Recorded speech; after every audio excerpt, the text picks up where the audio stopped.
Welcome to Problem Solve, the podcast where me and a special co-host solve all your problems really easily, probably. Problems? Are you kidding me? I don't have any problems. Okay, I might have a few, but I can work on them with you. Come on.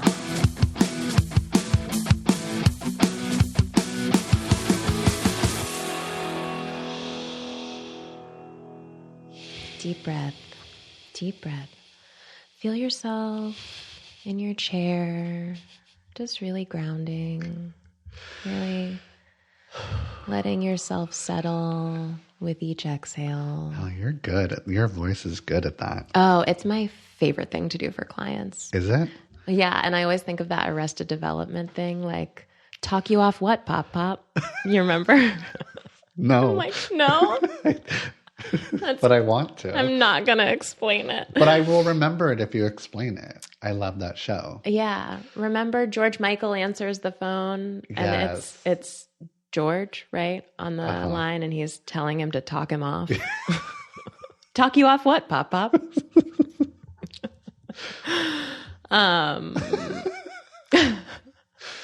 I guess that's a little bit how I feel. That's a little bit how I feel in a totally boundaried and appropriate way, totally ethical way with my clients when I get to give them little meditations. I love guiding people through. Oh, man. I don't do that. No. I should. That's not your bag. It's not my bag. Yeah. No, I'd be too smirky. It could be your bag. Maybe. Yeah. We could work on that. I don't want to. Okay. I used to have a yoga teacher who would say, she would like lead us through the whole like Shavasana thing. And she had this little baby voice, and she would just imagine yourself as a pat of butter atop a warm stack of pancakes. Ooh. And I don't know what about the cue like did it, but it worked for me where I was like, oh my God, my body is melting. Yes. Yeah. It was great. I once went to a yoga class in Brentwood, California, which is right next to Santa Monica, California. And I was in the same yoga class as Marissa Tomei and Helen Hunt. At the same time? They're friends, and they both went to the same yoga class with me. That's wild. So cool. What? No, I want to keep talking about this, but I just remembered I had a celebrity sighting when I was in California. Who did you see? Betsy Johnson. Betsy Johnson. She's a designer. Oh, I don't know Betsy Johnson. She's a fashion designer. And I walk into this tiny little boutique in Malibu, and she's standing there, and she and I make eye contact, and I have like a no engagement with celebrity policy. That's not mine, but I respect yours. Sure. Yeah. That's one of the ways we're different. We're different in that way. Yeah. But it just came out of my eye. I just said, oh my God, hi. And she's like, hi. And I was like, you're Betsy Johnson. Yeah. And she was like, yeah. And I said, I don't want to make it weirder, but like, I just love you. Oh. And she said, okay, thanks. And I just ignored her for the rest. I turned around and. Good for you. That's the way to do it. Yeah. I just like don't want it to be weird. You didn't make it weird. No. You made it really sweet and lovely and short, and then you moved on. Yeah. Yeah. Yeah, I guess you would know as a celebrity. As a celebrity. An internet celebrity. You would know. You would know. I do know. You went to Malibu. I was there for my baby cousin's wedding. Did you cry? I cried. Did you? But I was the maid of honor. Oh, so you held your shit together too. Or did you not? Oh, I had to. You had to. But I was holding her bouquet and my bouquet. And so my sister was standing to my right, and she was on dab duty, just dabbing the tears out of my eyes. Oh. Such a homie. Such a good one. Yeah. Yeah, it was great. It was a beautiful wedding. No complaints. Did they give their own vows? Yes. They did. Oh my God. Oh my God. Yeah. So, but were they actual vows? Because a vow is like, I promise you this. Yeah. I'm making this vow. Was it like, I promise you this? Or was it like, I love you so much? It was both. It was both. That's great. They were so beautifully written. That was the part where I was like, oh my God, these little doofuses. Like they're such sweet dorks, you know? Yeah. I've never heard their writing before. And I have like chills right now. It was so beautiful. And apparently Soy's Hinge profile was all Shrek themed. It was entirely Shrek themed. And Mira was just like, I'm swiping right. This is my guy. And that was it. Now they're married. It was a beautiful story. Yeah, it all started with Shrek. Smash Mouth starts playing. Somebody. Oh, classic. That was so nice. It was really nice. So sweet. Yeah. But Helen Hunt and Marissa Tomei. Oh, yeah. Helen Hunt and Marissa Tomei. Wow. I mean, I saw a lot of celebrity sightings, but that was a really, because they were like just doing yoga. And I got to stare at them. Oh, my God. For 60 minutes. Wow. Marissa Tomei. And the yoga teacher was giving them a lot of personal attention. I bet. As they should. I bet. Yeah. Many hands-on adjustments. Yes. And this yoga teacher was hot. He was just like smoking. Wow. So they liked it, is what I Damn. imagine. They seemed okay with it. And they knew that. Like they went there all the time. Oh, yeah. Yeah. I bet they love it. They loved it. They come for the hands-on adjustments. Exactly. Yeah. Wow. Oh, celebrity. Oh, fame. Last time, I feel like it's been a while because we didn't record last time. We took a little break. But so like a couple weeks ago, I posted something on the Therapy Jeff account, a little video clip of me talking to you about the poll that I made and cheating and lap dances. And I thought it was a funny thing. I too thought it was a funny thing. And so we posted it. And, it was kind of like, how many percentage of people say it's cheating to get a private lap dance? We made a joke about how you can't get through Portland without getting a private lap They're dance. everywhere. LOL. Lighten up. LOL. Oh, no. But the commenters came for you. Yeah. Yeah. You specifically. That is why we did not record last time. Because I was a sad, sad baby. Yeah. And that was the first time that like you experienced anything like that. Right? It's a wild experience. It was horrible. It's horrible. It was horrible. I take full accountability for my judgy ass face and for my truly being like, hey, Jeffies, essentially challenge. I was asking for it. But whoa. I mean, I thought you were asking for it in like a playful, smirky way. That's what I thought. And I thought that it was going to come across that way. No. It did not impact some folks that way. I don't think the Jeffies know me yet. I think that's a factor. And there's different Jeffies. Like those are Jeffies that follow me on Instagram. And the people that are listening to me now, you're a special kind of like Therapy Jeff and Alex fan. Sure. Right? Yeah. So those are folks that maybe don't really listen to the podcast and like get the vibe. There was a commenter in there, I don't know if you saw it, where somebody was like, whoa, I'm super surprised that people who follow Therapy Jeff are reacting this way. Yeah. Yeah. Because I was surprised and others were as well. Yeah. Yeah. I figured that your fans, and obviously, we can't judge the Jeffies as a monolith, but would be like a more, different. They would receive that differently. Right. Yeah. Can I tell you the comments that hurt me the most? It was people calling me a fucking pick-me. I did not like that. Yeah. So why were they calling you a pick-me? I think the rationale, as I understand, is that I was saying like, yeah, it's cool to get a lap dance. That doesn't count as cheating. Like, let your man do whatever he wants. I don't know what. Something like that, maybe. I'm like, so chill. I'm so cool. I'm the cool girl. Boys will be boys. Let them, or whatever. Which, like, if y'all knew how much I did not let men get away with shit. Yeah. If you knew the misandry that lives inside of this body, then, yeah. And it just didn't feel like a very girl move to have all these female commenters tearing down me for whatever my opinion. Yeah, it sucked. I hated it. It made me not want to do the podcast. Yeah. Yeah. I felt really bad and partly responsible and protective and frustrated and angry. And, and also like, but also like, I'm just like, oh, this is happening. Okay. I've experienced this 50 times. I'm just going to not read the comments, and I'm going to tell Alex like, oh, don't go in the comment section. Jeff said at 7 a.m, I get a text that says, hey, I posted a clip. You're going to want to stay out of the comment section. And so I immediately go to the comment section and spend all day in the comment section. Oh my God, it was horrible. Yeah. I should not fuck with the comment section. You should not fuck with the comment section. I know. I knew before, but it's like, don't think about a pink elephant. Right. Yeah, I get it.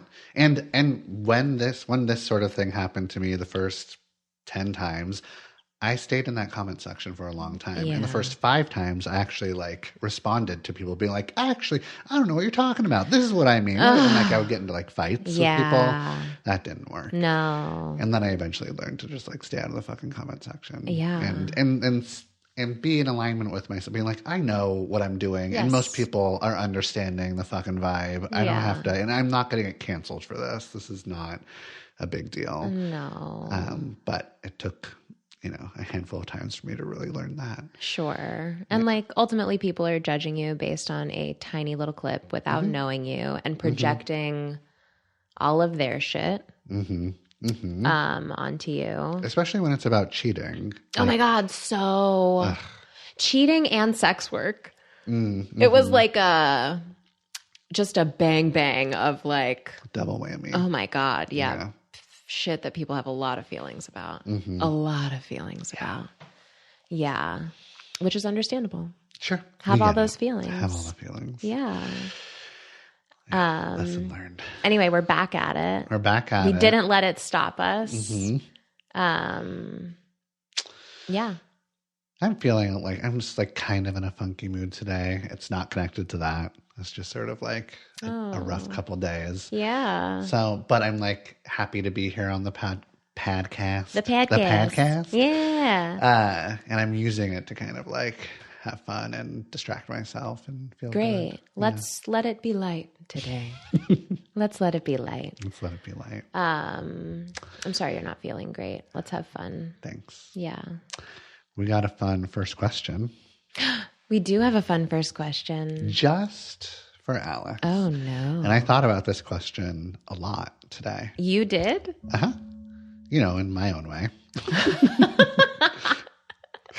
So I'm going to play it. Okay. And that's where we're going to start. Let's hear it. Okay. Hi, Therapy Jeff and Alex. I just wanted to say, first of all, thank you for starting this podcast back up. I was really sad when Big Dating Energy and Problem Solved went on a break, because these are the only 2 podcasts I've stuck with and listened to from start to finish. So I was really, really excited when I saw there were new episodes out. And I don't have a super serious question today, but I remember in one of the earlier podcasts, Alex mentioned that she's from Cincinnati. And I'm also from Cincinnati. I don't know. I can't remember if you said how long you lived there or anything, or like when you moved away. But I have 2 very important questions for you, Alex. And Jeff, feel free to answer too if you have an answer. But first of all, what are your thoughts on Skyline Chili? And what is your order there? And 2, the classic Cincinnati question. What high school did you go to? Is that a classic Cincinnati question? It is a classic Cincinnati question. Okay. It is classic.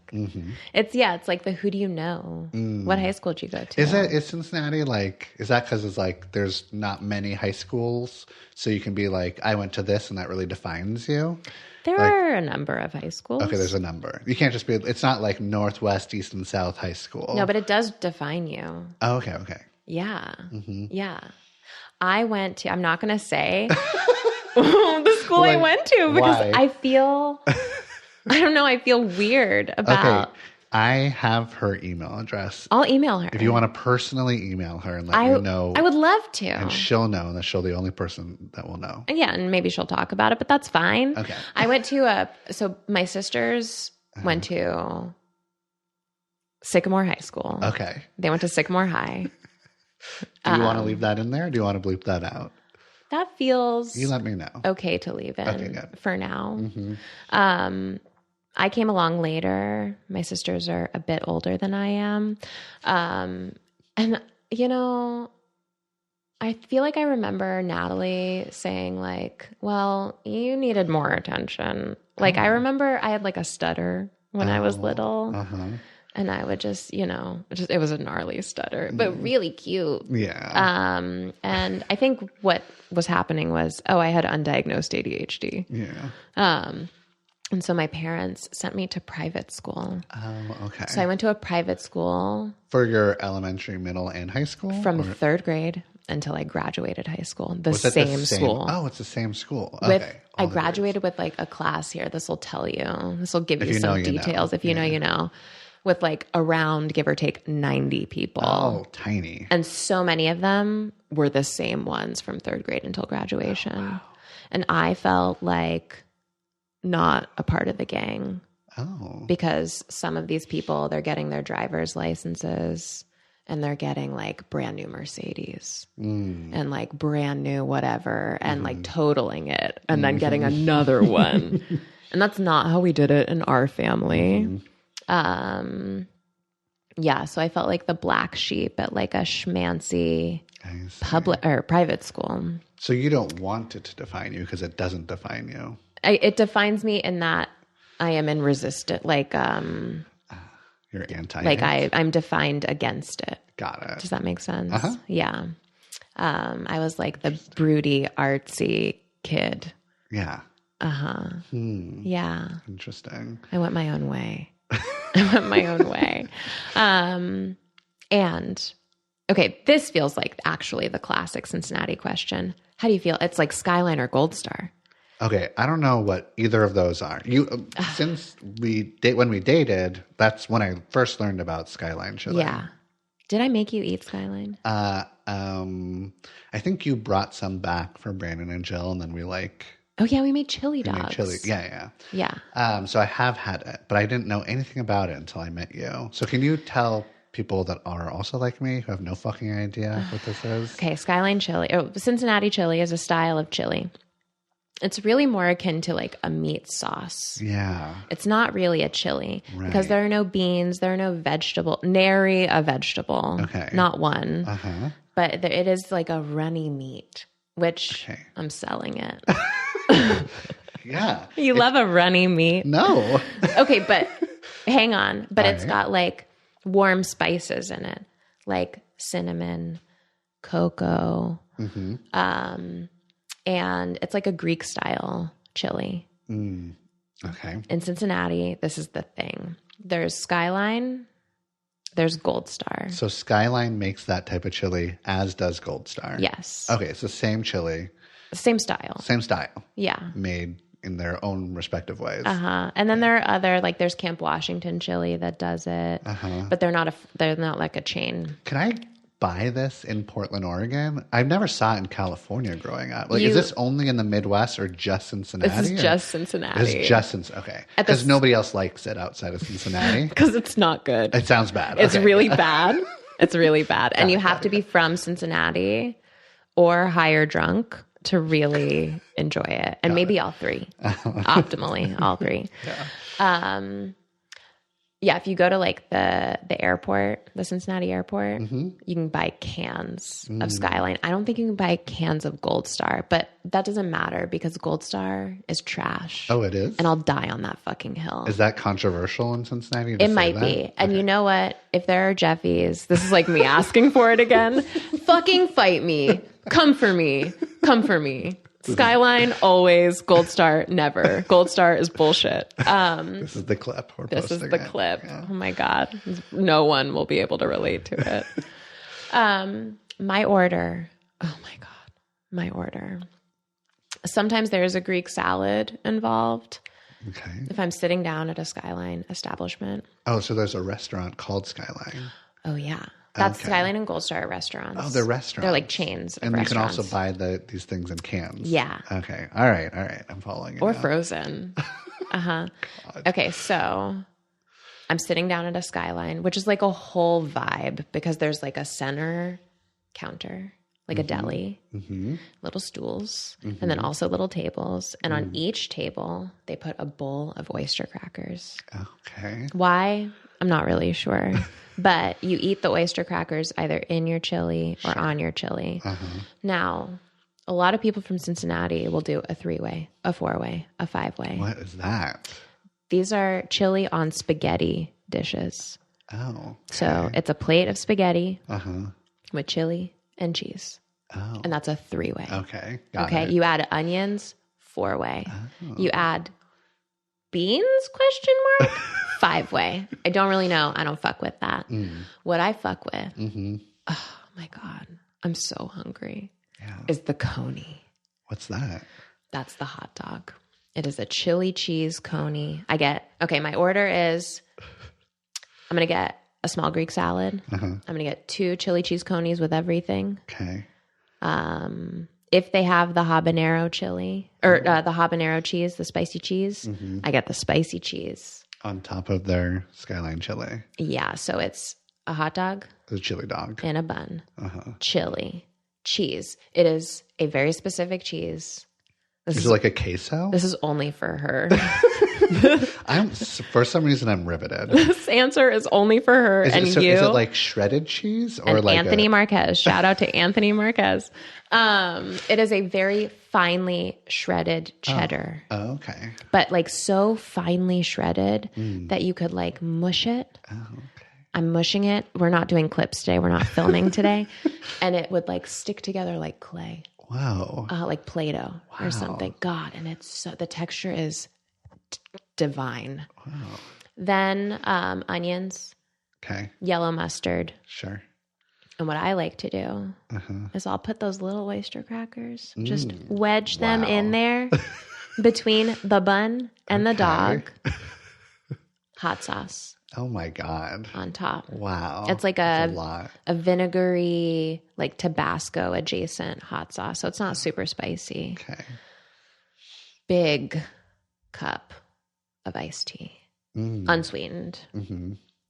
That is my Skyline order. Thank you for asking. Wow. Yeah. Oh my God. So good. Is it? Yeah. It sounds good. It sounds like a lot of stuff. Lots of meats, lots of spices. I mean, it's just one meat. Oh, the hot dog with meat. Oh, sure. That's chili. 2 meats. Right, yeah. Yeah, for sure. For sure. Yeah. So, nostalgic. So like, yeah, I'm like a little bit high. I'm with my friends. Used to be able to smoke in there. Oh my God. And like the smoking section was just like a tiny little piece of plexiglass, you know? Oh God. Yeah. So I lived in Cincinnati my whole life. I moved when I was 18. Okay.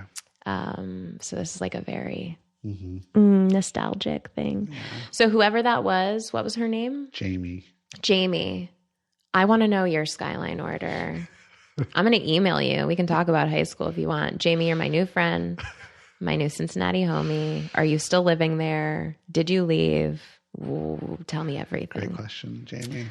Hi, Jamie. Bye, Jamie. Yeah. I was trying to remember that chili and what was in it, and I knew not much. Not much was in it. Not much was in it. Water and meat. Yeah. With spices. And then I was like, oh, yeah. And these like, what do you call a Cincinnatian? Cincinnatier? These Cincinnati-Os? Cincinnatios! I love Cincinnatios. These Cincinnatios put it on spaghetti. Yeah. Which is like, I never heard that No. before. And then I was trying to think of like, what else do you put chili on? Chili mac? Oh, chili mac. Yeah. I didn't think about that. Fries? Sure. Fries, dogs, burgers. Burger? Yeah. At Bless Your Heart Burger in Portland, Oregon, you can get a chili burger. Here in Portland, Oregon? Here in Portland, Oregon. What? But it's a chili that's like sticky. It's a sticky chili. It's not a runny chili. Oh, it's like a sloppy Joe. It's a sloppy Joe situation. sort of texture. Yeah. Okay. But then I couldn't think of anything else to put chili on. Yeah, like a taco? No. I think that's it, and that's okay. No. Fritos? Oh, there's that. That's like a barbecue thing. A walking taco. A walking taco? Yeah, that's what they call those. Oh, right, because you can put it in the bag. Yeah. Yeah. Oh, yeah. I didn't even think of these. Hey. Good job, Alex. Thank you. Thank you. Yeah, what high school did you go to? I went to Santa Monica High School, and I had 1,000 kids in my graduating class. Jesus. Which was much different than yours. Yeah, you were invisible. Oh, yeah. Yeah, I was not. I was very visible. Mm-hmm. Oof. That's probably why I don't want to talk about anything personal on this podcast. And that's okay. Yeah. Yeah. It's probably why I want to talk about everything personal on this podcast. Yeah. Wow. There you go. So formative. Thanks, Jamie. Thanks, Jamie. Okay, next question. Okay, this one's going to take some thought. Here we go. Oh, no. Hi, Jeff and Alex. Love the podcast, fellow therapist here. So, just y'all have great insights. It's also very entertaining. It also helps me feel less lonely in private practice. So, thank you. So I have a question about boundaries, and in honor of the Queer Ultimatum coming out today, which that show, I love it, and it's so messy, and sometimes it stresses me out. It's like a train wreck that I can't look away from. And it made me think about how confused I am about boundaries versus ultimatums. Like, I get questions about this periodically from clients, and I myself am confused by the difference. Because it's like, I could see an ultimatum as a really strict boundary, like maybe a really rigid boundary, because it is like, I'm like, sure, you can leave a relationship where your needs aren't being met. If you're like, hey, my expectation in this relationship is we get married after 4 years, that's what I'm wanting. And yeah, you can let the person know. And if they're like, yeah, let's do it, and then they're not doing it, like, yeah, we can leave. Sure. But it's like, can it be a boundary and an ultimatum at the same time? Is it kind of like a too rigid, poorly communicated boundary? It sounds like ultimatums seem like really inflexible. But again, it's like, if you're not getting your needs met, like, yeah, leave the relationship. Also, like, I don't know, this is a theory. I get the sense that when people set ultimatums, it's like they kind of had shitty boundaries from the jump. I don't know. Am I going to get canceled for this? It's just like, if you're getting to the point where you're setting an ultimatum, it's like, have you tried to set boundaries throughout the relationship that you just didn't reinforce? Or like, what is going on here? I would love to hear y'all's thoughts on the difference between boundaries and ultimatums. And then it'll be really interesting watching this season of Queer Ultimatum with this probably very valuable insight that y'all, I'm guessing y'all probably have on this. I have always been kind of confused by this. So any thoughts would be great. I appreciate y'all so much. All right. Bye. I hope that we can help you have a more full and engaged experience watching Queer Ultimatum. That is our goal. Sponsored by Queer Ultimatum. Do you watch Queer Ultimatum? I did watch it. I watched last season. Are you excited for the new one? I didn't even know it was coming out. It's coming so out. Thank you. Thank you. It is so messy. It is so delicious. I didn't watch. Oh. I should. You should watch. I should watch. Give it a watch. Mm-hmm. Did you watch other Ultimatum? No, I didn't see any Ultimatum show. Oh. Yeah, I'd be curious what you think. You love I mean, it sounds like it's right up my alley. A messy reality show. I do. Yeah. Where do we start? We will never cancel you. You're perfect and it's a confusing question. I think boundaries can be confusing. And the way like I think about it is like not all boundaries are ultimatums, but all ultimatums are boundaries, and they're incredibly rigid boundaries. Yeah, that's how I was thinking about it. Yeah. Yeah. And a boundary is, if you do X, I will do Y. If you yell at me, I will leave the conversation. If you, what? No, keep going. If you don't go to therapy with me, and I will leave you, is more of an ultimatum. Yeah. Yes. So they're both boundaries. Sure. A boundary where it's like, if you do X, then I will do Y, as in like, I'm trying to think of like one that isn't about like a fight. One that isn't about a fight. But they oftentimes come from a fight. Yeah, because typically when our boundaries are crossed, or when we're crossing our own boundaries, there's like anger or resentment, right? Mm-hmm. Anger is like this protector that comes up and says, oh no, I need to protect something. Mm-hmm. So yeah, it's often like there's some conflict. Right. Yeah. If you're mean to me, if you threaten me, then I will ask you to stop. I will leave the conversation, whatever. Yeah. So it's you're protecting yourself. An ultimatum is very threatening. Can I offer maybe a helpful reframe? Yes. Yeah. Boundaries are for me. Ultimatums are for you. So like a boundary is like, oh, I have a boundary that I don't like to be yelled at by my partners. Mm-hmm. So when my partner yells at me, I remove myself. Mm-hmm. An ultimatum is, if you yell at me, I'm going to leave you. Mm-hmm. I mean, you're essentially removing yourself from the relationship. Sure. Yeah. I think it's like, basically like the boundary is what we hold for ourselves. Mm-hmm. The ultimatum is what's communicated.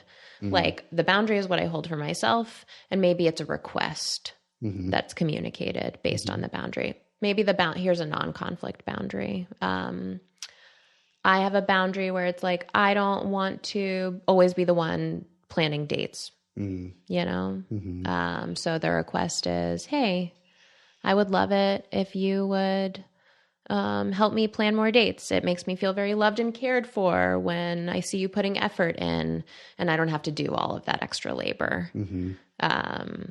So there's the boundary I have for myself around the labor that I want to give, the energy that I put out. There's the request. And like an ultimatum is not really a request. It's like, it's saying like, do what I say or suffer the consequences. Yes. Yeah. Yeah. Is that helpful? To you, is that helpful? To me, oh. Yeah. Like my explanation, does that make sense? It does make sense. Okay. Does that feel right? That feels right. Okay. Mm-hmm. All right. Yeah. Have you given ultimatums in your relationships? Yes, but they weren't. Like I remember dating this guy who would come over drunk.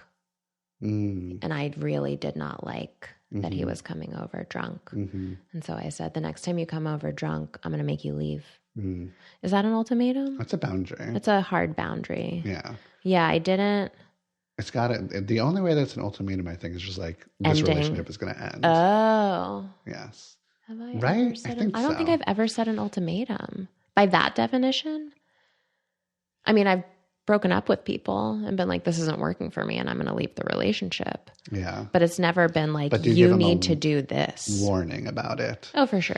Yeah. Yeah, I like to give warnings. I like for it to not be a surprise. I've been given ultimatums. Yeah. How does that make you feel?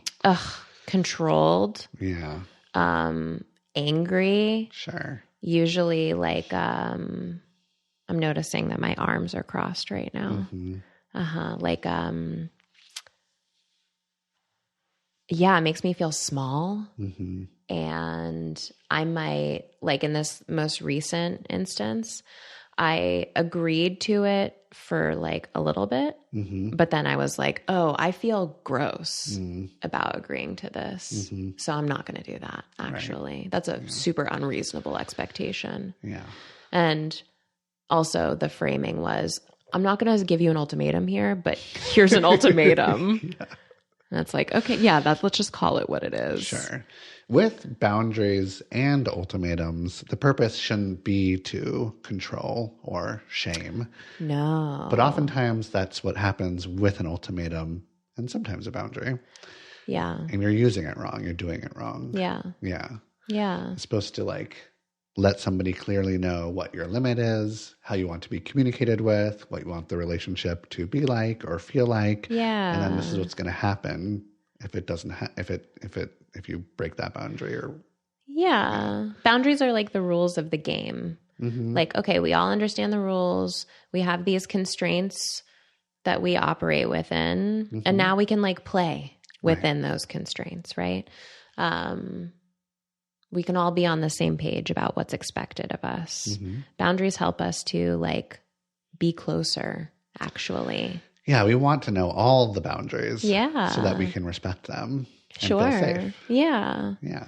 Yeah. A boundary helps us to feel safe in relationships so that we can be connected. It's not like, I think a myth about boundaries is like, if I set a boundary with you, I'm pushing you away. Right. Right. That's a good determinant. So like a boundary is this is how we can connect. An ultimatum is this is how we're going to break up. Yeah. I'm controlling you. Yeah. Yeah. Ultimatums are always controlling. Even if... Are they though? Yeah. Yeah. I think, and that isn't necessarily like a bad thing, you know? It's a fair ultimatum to say, this is what I need to feel safe, and if you can't do this, then I'm going to leave you. That might feel controlling to the other person. That doesn't mean that it's the wrong call for you. Okay. That's an important, determination. Yeah. One person's controlling as another person's like totally reasonable and safe. Yes. Yeah. And neither are wrong or bad. I guess. Wait, what? Neither are wrong or bad. They come off in different ways, though. They do come off in different ways. Yes. I feel like the more we talk about it, the more... I know we're talking in circles. We're talking in circles. Yeah. You get what we're saying. Does this make sense? Does this make sense? I guess this is just to illustrate how confusing the boundary conversation is. Is there anything else you'd like to add? I think we covered it. Okay, great. I think we're good to go. Yeah, problem solved. Problem solved. We have another problem that somebody typed in and sent to us like it's fucking 2021. They sent a pigeon. Yes. A carrier pigeon. Would you like to read it for I everybody? would love nothing more. Hi, Jeff and Alex. I've never asked a question to a podcast before. This is new. This is new. But I love your content and respect your thinking, so why not? For context, I'm a 35-year-old female. I've been on the dating scene for what seems like a lifetime. I mean, the last real length of time I spent in a relationship was over a decade ago. I've now come to the understanding and self-forgiveness of knowing I won't have my own children. The world is too expensive, and to have a young kid in my 50s is not the life I want, never have. I often get men debating this with me, saying I'm cynical, that it could happen next year. Next year, that's how it's written. Next year, in a perfect world, I need to feel the safety of a person and get to know them before that's even a consideration. Am I wrong? No, you're not wrong. Recently, I went wedding dress shopping for my younger sister, and I had another moment where I've had to come to terms that this may never happen to me. Long story short, is being this pragmatic limiting my dating life by building my defenses up to too high, or am I protecting my inner child the way I need to? I hope that made sense. Thank you, Danica. Hi, Danica. Hi. Great question. That is a great question. Jeff, have you ever debated with a woman that she is being cynical and that she could get pregnant next year? I have not. She could meet the love of her life and get pregnant next week. That is I hear people saying that. Yeah. Like, oh, don't give up. You can get pregnant next year. And it's like, I mean, I guess maybe, but like everything would have to go right. Yeah. Yeah. Yeah. And that doesn't, and like if it hasn't happened so far, then why am I going to believe that? Yeah. So I totally get wanting to protect yourself from that, what feels like a fantastical belief. Sure. Yeah. Sure. I can relate to so much of this. Yeah, say more about that. Say more about that. Say more about Classic therapist response. I will say more about that. I used to have a podcast called Say More About That. Shut up. Really? Like 11 years ago. Really? Mm-hmm. That's a great, wow. You've had so many podcasts. So many podcasts. Oh my God. I know. That's wild. I should have just stuck with that one 11 years ago. Can we make a new one? Can we get rid of Problem Solved Sure. and swap in Say More About That? I'm just going to keep making new ones every year or two. Get on Okay. board. All right. Yeah. Cool. I want to take Say More About That. Oh, it's yours. Yeah? Yeah. Okay, great. Thanks. I recently went through as though that's like such a funny thing to say about grief because grief is like ongoing and, ebbs and flows.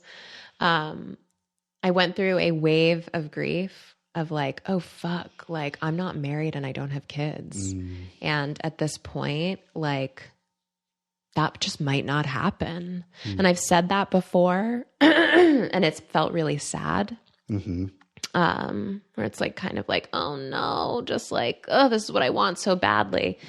And this time it didn't feel sad. Oh. It kind of just felt like acceptance of like, yeah, this could just like, there's a reality in which those things don't happen for me. And I still have like a baller life.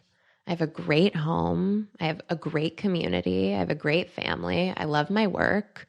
I get to do so much with my life. Do you feel like you'd be setting yourself up for disappointment if you were, I don't know. I'm trying to think of like her question. If you were like, took that advice from these men being like, yes, it could happen next year. Well, I talked to my friends about this. Okay. I like took polls, I was like, this is what I'm going through. What do you think? And I had a really interesting response from a man, It was like, oh, don't give up. It was like, kind of like that. Like, don't give up. Isn't that just like conceding? And I said, no, it doesn't feel like a concession to me. It feels like I would still be really jazzed if that happened. It just means like getting more comfortable with the idea of like, that's not what's happened so far. Like that's not what I expected my life to look like. That doesn't mean that I'm like giving up. I think those are two very different things. So yeah, you can like still want those things. You could still want partnership. You might not want kids. I mean, I guess they're technically right. You could still meet someone and be pregnant next year. Sure. I think like what I want to tell this person is like, yeah, grieve. You can grieve and not give up because ultimately you're just working towards acceptance of your current reality. You could still want things and be disappointed, but like, honestly, you're going to grieve either way. If you have kids and if you don't. Right. It's grief all the way down. All the way down. I'm a big believer in that. Yeah. Not a popular opinion. It's not a popular opinion.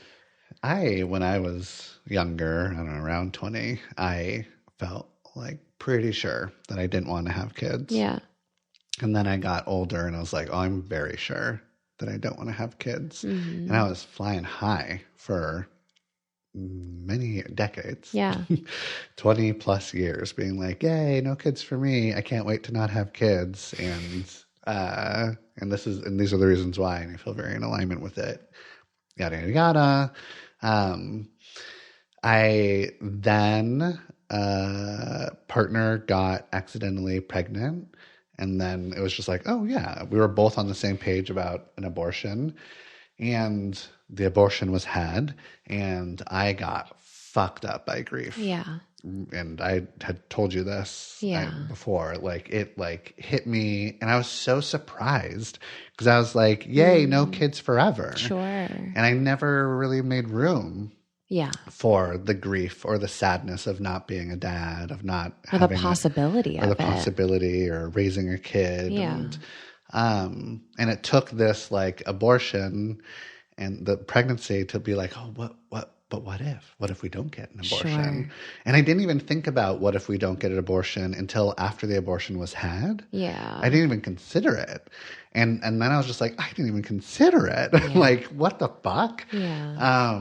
And that really like, and then what happened, Alex, is that like, I started having so many dreams of having a baby, that I was like, oh, I think spiritually I was supposed to. Like before I incarnated on this earth, I had decided that I was going to have kids.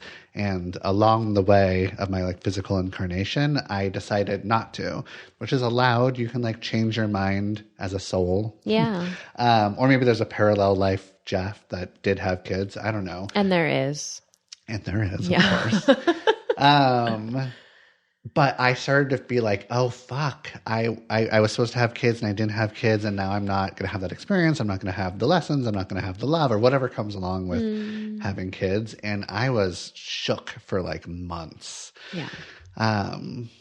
Which ultimately was good in that like I got to experience the grief. It hit me like, you know, so hard. And I wasn't making space for it before. Learned my lesson that I like probably should have.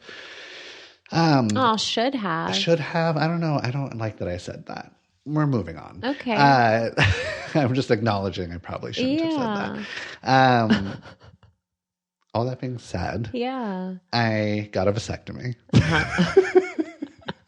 So this will never happen again. Right.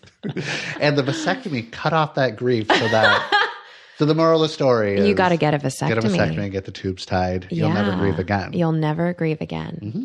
It's true. It cuts the part of your body that gives you access to grief. I had the worst vasectomy. Are you going to tell the vasectomy story? I'm not going to get into it, except for... Wait. What? You guys remember Jeff talking about his pain boners? You remember that? And the trauma of that? The trauma. Okay. Now get a load of this. What they don't tell you, this is all for all my guys, or this is all for the, you know, the penis havers out there that are thinking about getting a vasectomy. You should get it. I am 100% on board with you getting a vasectomy. If you know you don't want to have kids, let's not burden the women with like dealing with the fucking birth control. Love that. On board. All that being said, 1% of you people who are going to get a vasectomy, it's going to be very difficult. You people.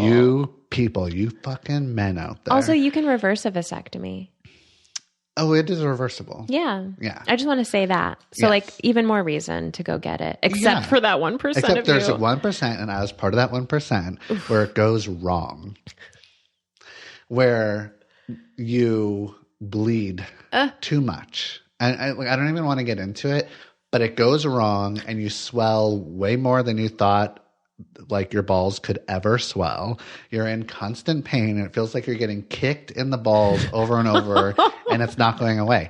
And there is a chance that pain of getting kicked in the balls will actually never go away. So I was scared. What? Yeah, you can get a vasectomy and then it can feel like you got kicked in the balls.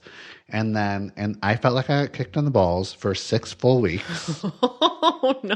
And I was going back to the, what do they call those guys? The guys that get urologist? the urologist. And I was like, look at me. Look what you did. I'm hideous. Oh, no. I'm a monster. Yeah. And that urologist was like, oh my God, I need to bring an intern in. Stop it. Yeah, that's a true story. Because they're like, this never happens. We need our interns to see what you look like. Oh, no. And I was like, bring him in. Oh, no. I was afraid that I was gonna always feel pain. It's your constant fear. It's my constant fear. After 6 weeks, it did start getting better. It took a full 8 months to fully recover so that I was like totally pain-free. Mm-hmm. Oh my gosh. And now I'm on the other side of it and I'm happy that I got a vasectomy because it worked. But it was a traumatic experience. Wow. Mm-hmm. That's horrible. Yeah. I'm so sorry that happened. Anyways, no grief. No grief. No grief. No grief. He'll never feel it again. There's also like what they do is they burn you. What is it That's called? the non-reversible one. Yeah. If you're snipped and singed. Yeah, I got singed. Yeah. And you smell your skin burning. Good your Lord. balls burning. I don't love that. Anyways, one thing that I think maybe would have made it not be the 1%. Yeah. I am the 1%. I am the 1%.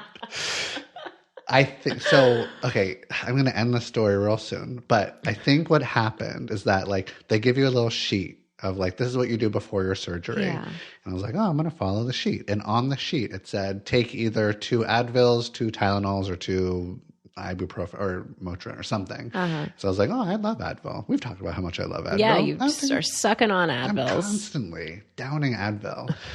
So I took 2 Advils, showed up. Yeah. And they're like, did you do everything on the sheet? I said, yep. Took 2 Advils. And they're like, oh no. We were supposed to cross the Advil out. Advils are blood thinners. Tylenols are not. We were supposed to just take the Tylenols and not the Advils. And now your blood is thin. And so it might fuck shit up. And I was like, that's not good. Yeah. And they're like, well, we'll talk to the urologist about it and see what he says. And the urologist was like, oh, it'll be fine. Oh, and it wasn't. It wasn't. That urologist should have, at the very least, been like, here's the risks. Yes. And then I could have like made an informed decision. Yeah. He was like, it'll be okay. Oh no. He told me after he was looking at my hideous ball sack, he's like, you know what? It could have been the Advil. And I was like, yeah, it could have fucking been. Oh no. Anyway. I'm sorry about your balls. Yeah. Wow. Wait, I'm realizing we didn't really address her question. Oh, what was her question? This wasn't her question? She was not concerned about your balls. Oh, that's weird. That's what weird. I heard. I know.